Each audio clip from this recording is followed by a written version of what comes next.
Çin Komünist Partisi'nin Uygur Türkleri ile ilgili yayınladığı bir raporda skandal ifadelerin bulunduğu ortaya çıktı. New York Times gazetesinin ortaya çıkardığı belgelere göre Çin Devlet Başkanı Xi Jinping'in parti üyelerine Uygur Türkleri için merhamet göstermeyin dediği öğrenildi.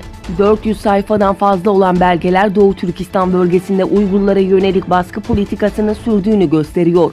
Çin Devlet Başkanı Xi Jinping belgelerden birinde Komünist Parti üyelerine Doğu Türkistan'da sözde terörle ve bölücülükle mücadelede kesinlikle merhamet göstermeyin dediği ortaya çıktı.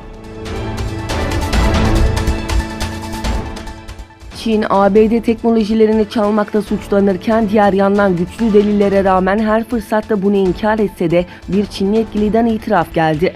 Fransa Uluslararası Radyosu'nun verdiği habere göre Çin araştırmacısı bilim adamı 35 yaşındaki Tian Hongjin, Kaliforniya Teknoloji Enstitüsü'nde doktorasını aldıktan sonra Amerika petrol şirketinde çalıştığı 2018'in Aralık ayında 1 milyar dolar pazar fiyatı olan yeni geliştirilmiş pil teknolojisini ülkesi için çaldığını itiraf ettiği bildirildi.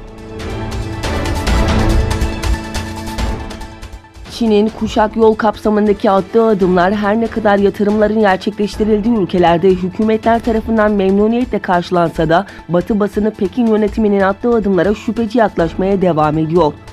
ABD merkezli Foreign Policy dergisi Çin'in kuşak yol kapsamında Orta Asya ülkelerindeki teknolojik yatırımlarını inceledi. Habere göre Çin merkezli yüz tarama sistemleri bölge ülkelerini sarıyor ve Orta Asya devletleri de bu yatırımları kendi toplumlarını kontrolde kullandığı bildirildi.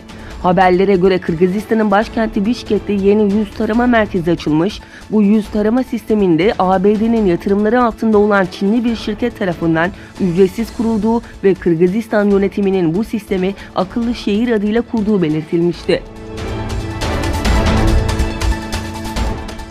İran'da benzin zammına tepki protestoları devam ediyor. Göstericiler Tahran'ın giriş çıkış yollarını trafiğe kapattı. Yerel kaynaklardan alınan bilgilere göre hükümetin benzine yaptığı zam nedeniyle dün başlayan protesto gösterileri Tahran, Fars, Doğu Azerbaycan, Batı Azerbaycan, İsfahan, Mazanderan, Reze ve Horasan eyaletleri başta olmak üzere ülkenin genelindeki kentlerde devam ediyor. Öte yandan Tahran'daki protestocular kontak kapatarak başkentin tüm giriş ve çıkış yollarını trafiğe kapattı ve Tahran Pars semtine bir banka şubesini ateşe verdi.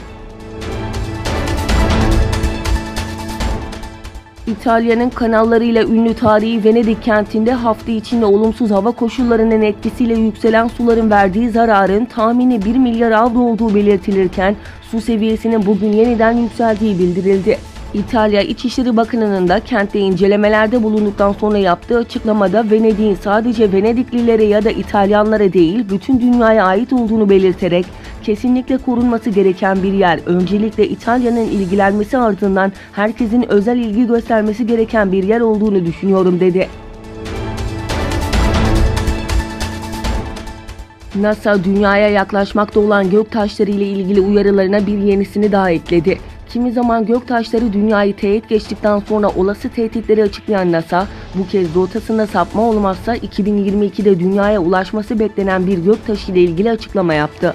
NASA'dan yapılan açıklamaya göre söz konusu göktaşı Mısır'daki Keops piramidi büyüklüğünde. 6 Mayıs 2022'de dünyaya en yakın pozisyona ulaşması beklenen göktaşının çarpışma durumunda 230 kilotonluk bir nükleer enerjiye eşdeğer tahribat yaratabileceği öngörülüyor.